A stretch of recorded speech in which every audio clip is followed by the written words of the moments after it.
Icy Stars is an amazing metalcore band that got huge during the Myspace era. With the rise of upcoming scene bands like Attack, Asking Alexandria, The Devil Wears Prada, I think it's fair to say that Electronicore was at its peak, and Icy Star surely was a big part of it. They are still very active today with over 600,000 monthly listeners, but I want to focus on their early days. Let's find out what made them so special in the first place. So, my friend, as usual, take a cup of coffee, a cigarette, blueberry muffin, whatever you feel like as we explore the Myspace era of Icy Stars. If you enjoyed this kind of video, please consider leaving a like and subscribing to the channel, helps me a lot. Also, I started my own clothing line, I'm very proud of it. If you want to go on my website, takes 1 second and it means the world. If you want to be a part of our community, feel free to join our Discord, it's free and the link is in the description. We also have our live deathcore podcast on Twitch every Wednesday, and it's the perfect occasion to ask all your questions to your favorite bands. But for now, with all that being said, let's start the video. So the band was founded in Warren, Michigan in 2006, but it started way before that because Devin and Andrew are brothers and they were all friends since elementary school, if you can believe it. The name, Icy Stars, was apparently just something they came up with. How'd you guys come up with the name Icy Stars? You know, there's not much of a story behind it other than the fact that we just kind of needed a name, and you know, somebody brought that one to the table and it was just appropriate and everybody liked it, and here we are. Yeah, I mean, what'd you say? We had our first show coming up, so you know, we all got together and pretty much just tried to think of some cool stuff, and you know, Icy Stars, someone just popped out and we were just like, you know, it's pretty cool, and you know, we were all like, let's roll with that for a little bit and see how it goes, and you know, here we are. So their official lineup was Andrew Oliver on drums, Jimmy Gregerson on guitar, Jeff Valentine on bass, Brent Allen on guitar, Zach Johnson on keys and vocals, and of course, Devin Oliver on lead vocals. And together, in 2007, they released their first demo called Green Light, Go.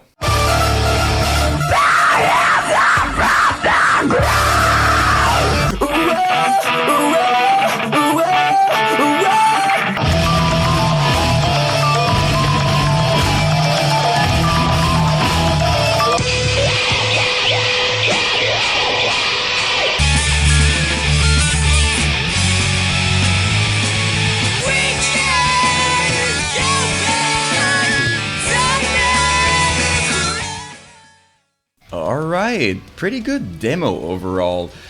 Sure, it was rough around the edges. I'm sure you could hear the peaking and the rough quality. The synths were so loud, but overall, the potential was there, you know? Keep in mind, we're talking 2007 here, so Attack didn't release their official album yet.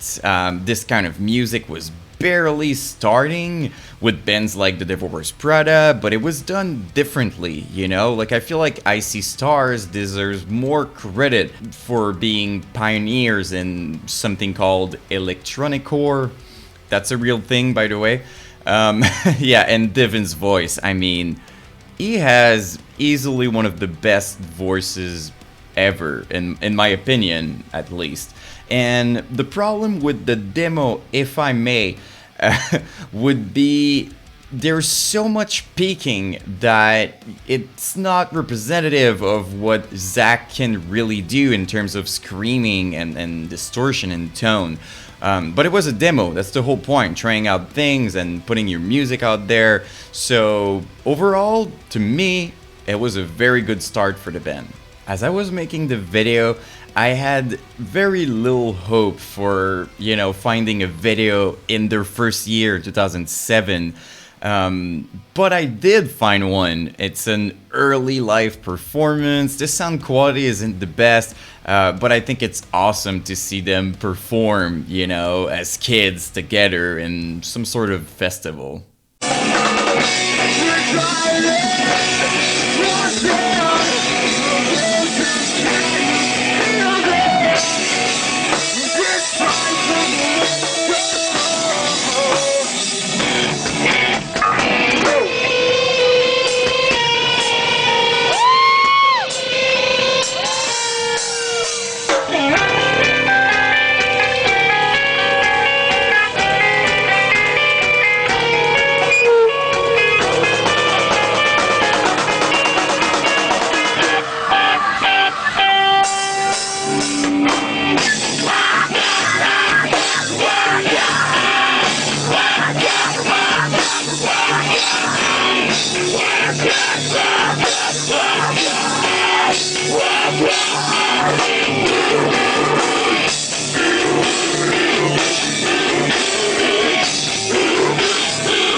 Amazing, right?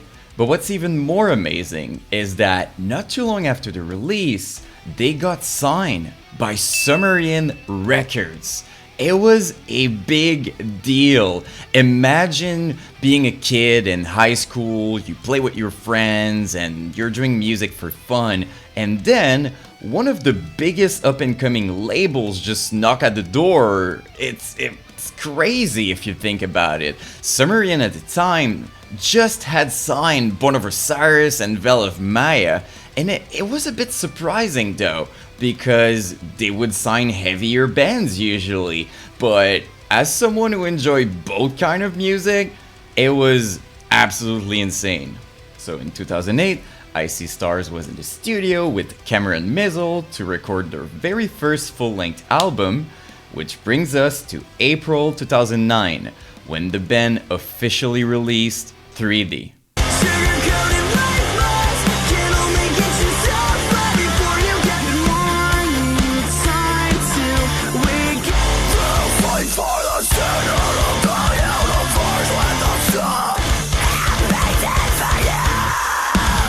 Easily one of my favorite albums. And I know it might be surprising for some of you, because if you've been watching my videos, you know how much I love, demos and kind of a brutal depth version, early version of deathcore, if you will. So it's two different things, but I also have a very soft spot for crabcore, electronicore, basically anything during that era. And Icy Stars is definitely part of it. Musically, I'd say it was halfway between pop-punk music and metalcore, if that makes sense, but it sounded different. It was more youthful and kind of a summer party vibe, if you will, as opposed to bands like The Divorced Prada, who did it more in a dramatic way, if that makes sense. It was just refreshing and new.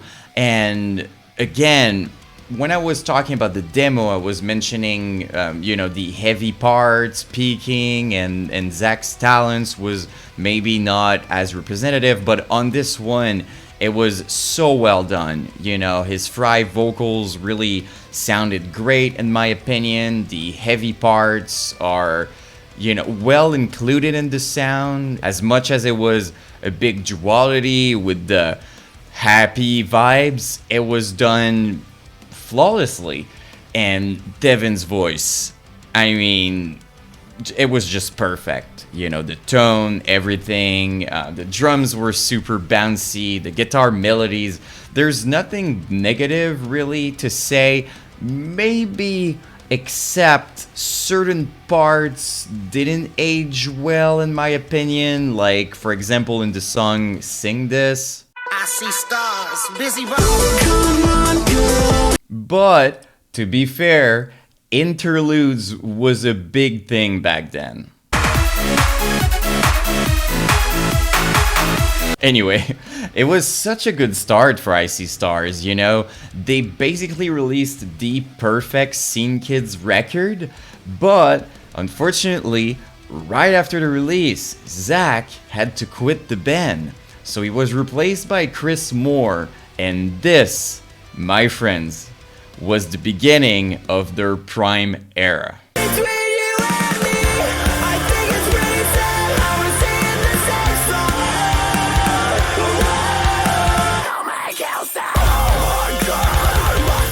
The band completely blew up online, killing it on Myspace, obviously.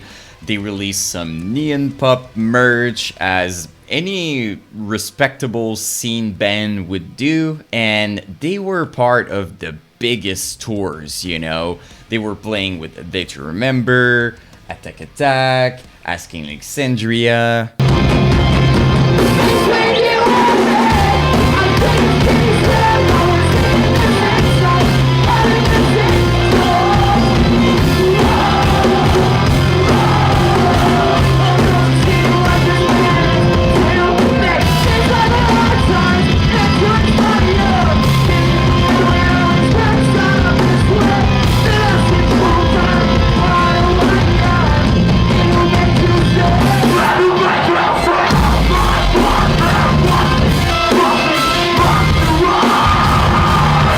as much as they were enjoying their rise in the scene, living the dream and all that, they were also finishing up school online.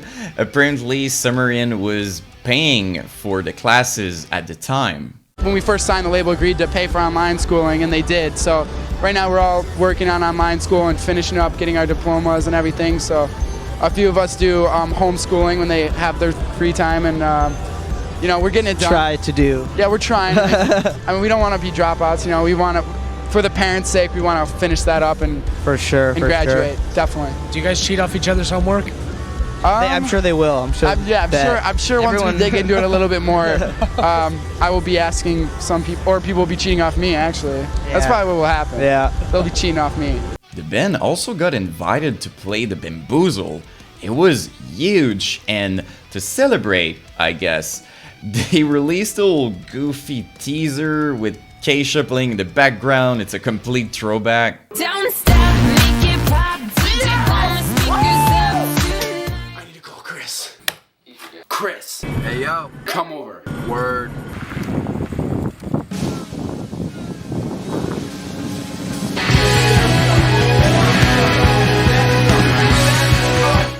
And then, the following year was pretty much the same. Let me explain. They were still killing it on Myspace. They released some new videos. They were working on new music together. And Chris Moore had to quit, so the original member, Zach, came back in the band. So, yeah, pretty much all the same things were happening. It was crazy. Except, this time, they released a studio update. They also did the Vans Warped Tour.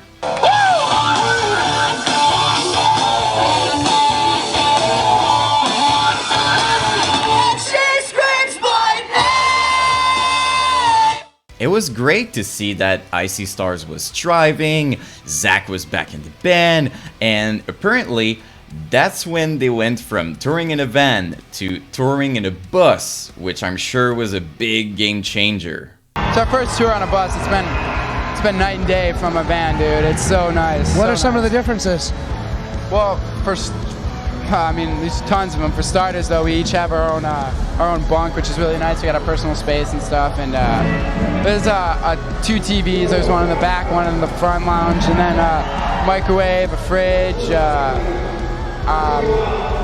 bathroom. I mean, just so many things that makes it easier just to keep rolling and not stop. You know, for instance, when you gotta pee, it's like you got a bathroom right there. I mean, obviously there's there's a number 2 rule, no going number 2 on the bus, but I mean, usually everyone's got toilet paper either. Yeah. Someone broke that rule. We still haven't found them. Alright, not to be negative, but there's one thing I really want to say. I really believe that Zach should have been the one in the videos. No disrespect to Chris, you know, I think he did a great job during his time with Icy Stars, but I don't know. Zach is the one on the recordings, and 3D and What This Means to Me are such like iconic videos that I don't know, it should have been Zach up there with them. It's kind of the same story that, you know, happened with Attack Attack when they released Stick Stickily with the new lead vocalist instead of Austin. Anyway, another very important thing to mention is that Icy Stars was featured on Punk Goes Classic Rock, and they made a cover of the song Your Love. Injustice on a vacation far away. Come around and talk it over. So many things that I wanna say.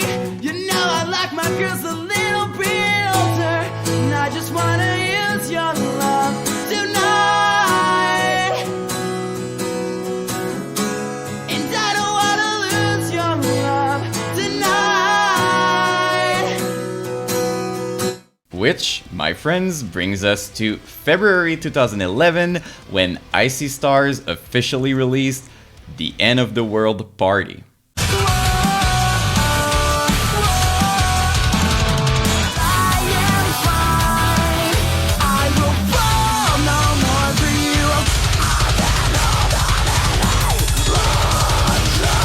Okay, It was a good album, but not my favorite. It was closer to Forever the Sickest Kids or Sleeping with Sirens, maybe. I mean, it was really pop and uplifting, which is not a bad thing, but there was barely any heavy parts on this one, which to me is a very important part of Icy Stars, at least during that era. And to the point where I felt like Zach probably recorded all the screaming parts in 5 minutes. Fortunately for him, he was also doing the synths, and there's a lot of keyboard parts, so there's that, I guess. But it felt different at the very least. On the bright side, as I said, it was super catchy. Melodies were good, there's a lot of different vibes, it's super well written. It was just different.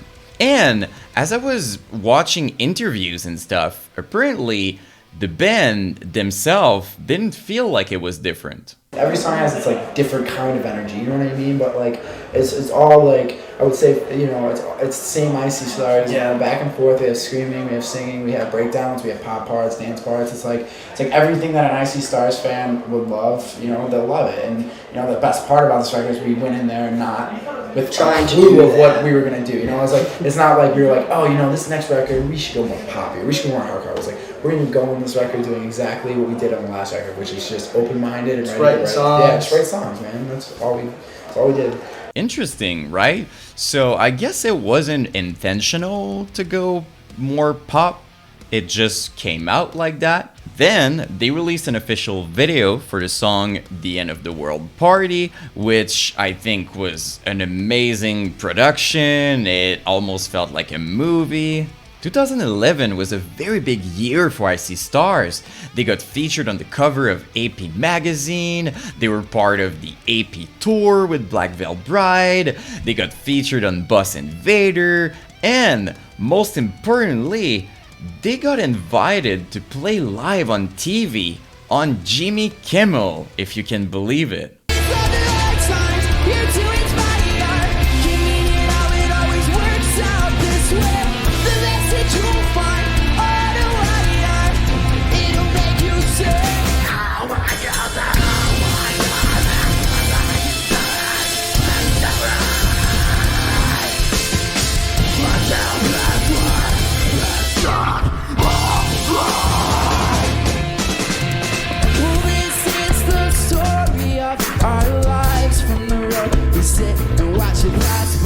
It was a big moment for them and for the entire scene, basically. It was a very rare thing for a heavy band. And again, I know some people are going to say they're not heavy. I mean, with screaming parts and breakdowns, okay? The only ones that I can think of right now are Asking Alexandria and Suicide Silence. But they were major big bands, so yeah, it was a big moment for Icy Stars. They even started doing some live acoustic performances, which I thought was amazing. At the end of the year, the band went back in the studio with none other than Joey Sturgis. Now, I don't know how many times I've said that in my videos, probably like 1,000, but Joey was the producer at the time. He basically was the sound of that era. If we're talking about metalcore during like 2008, 9, 10, he made it. He's responsible for so many insane albums. I cannot even name the bands because there's too many. But yeah, he was the producer. He taught us things we didn't know about making electronic music, like little small things about being a producer that we caught onto, and like small things like nobody will really know what I'm saying unless like you do it, but we learned a lot from each other. Things that just polish it up and make it sound really good, and honestly it was an honor to work with him. He's a great guy. Then, after the recordings, they went on the Leave It to the Suits tour, which was a very big headlining tour, and in March 2012, Icy Stars officially released Digital Renegade.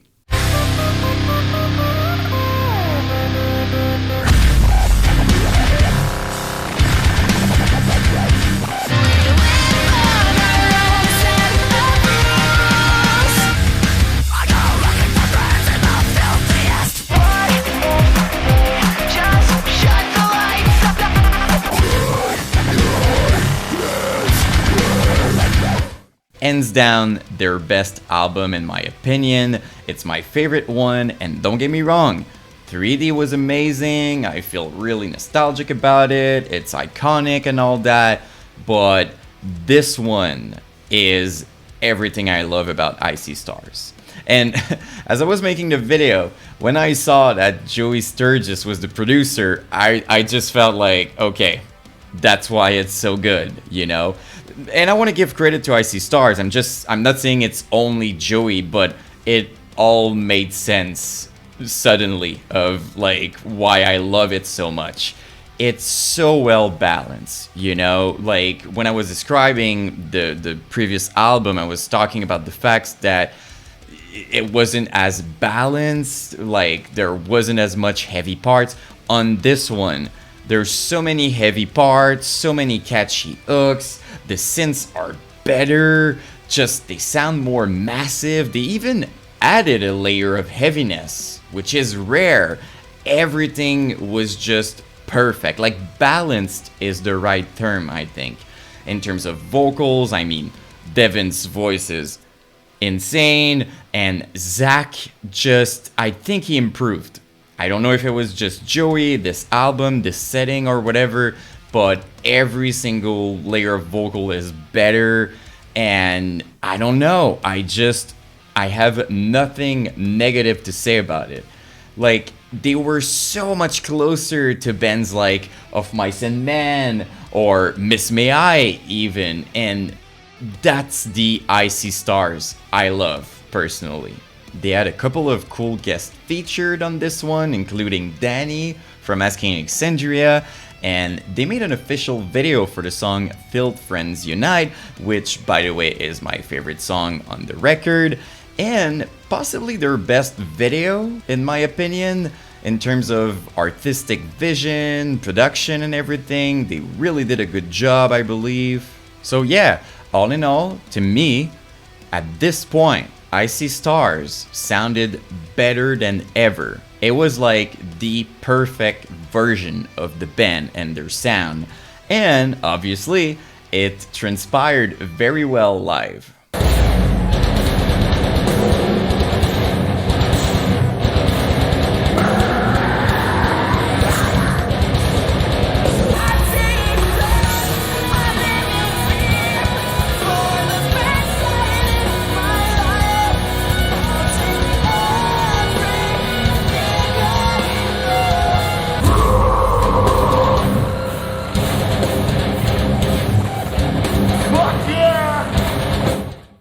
By the way, fun fact, during this show, Devin had to stop everything and to ask for a second mic because him and Zach were apparently sharing it. We're not gonna play one more song until I get a microphone up here. This is fucking crazy. Me and my boy Zach over here are sharing a microphone. I have crew, and they're a stage crew to be getting us a mic, and you have not yet his second song. This is crazy. These guys do not want to see us sharing a mic. I want to be able to connect with this side while Zach is connecting with this side. Like, seriously, I don't know what was happening with the venue, but in certain parts, you couldn't even hear him sing at all.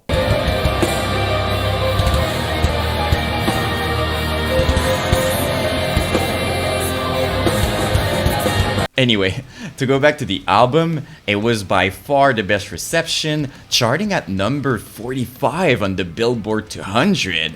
It was insane.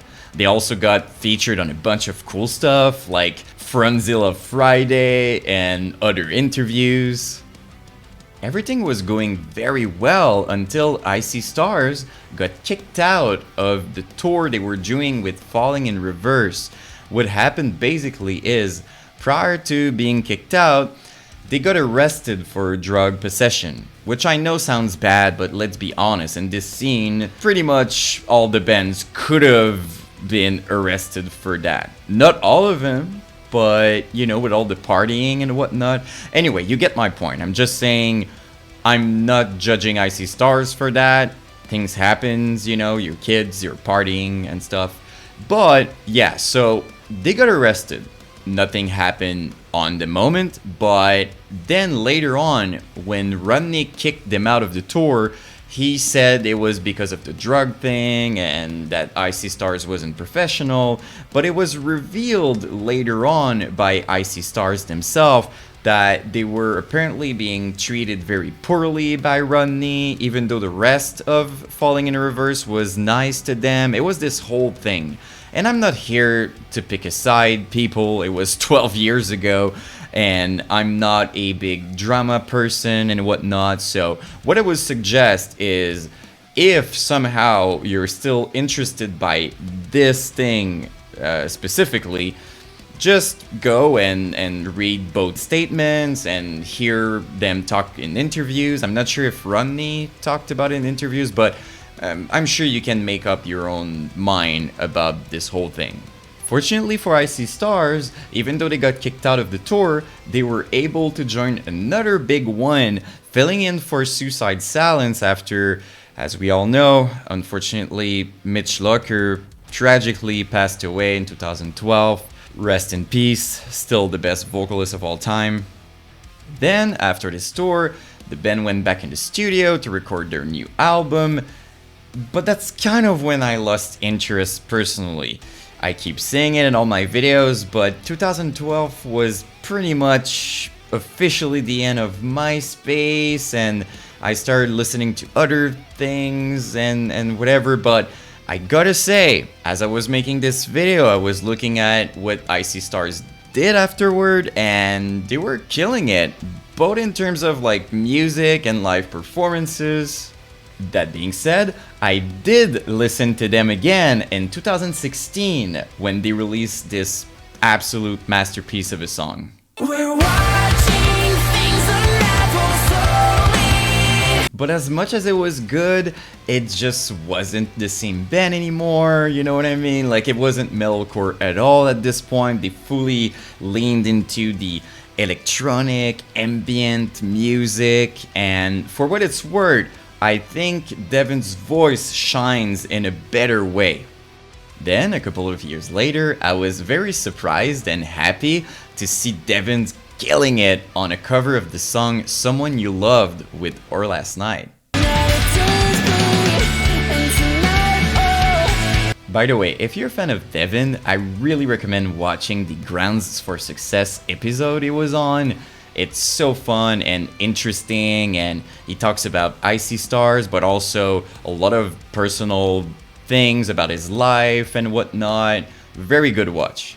And that, my friend, was the Myspace era of Icy Stars. Thank you so much for watching. It means the world to me. Please leave a like and subscribe if you enjoy what I do. Also, leave a comment. I love reading your stories. I know sometimes I'm late, you know, it's like days later or something, but I read everything and I love knowing more about you guys, your stories, how you feel about those bands that I'm mentioning in the videos. Another very good way to support me, obviously, is by going on my website for my clothing line. It means the world and it changes everything. So if you have a second, don't feel like you have to, but if you want to, I appreciate you. Once again, feel free to join our Discord, the link is in the description, as usual, coming out with us during our live deathcore podcasts. But for now, I'm finally gonna stop talking. I'll see you in the next one.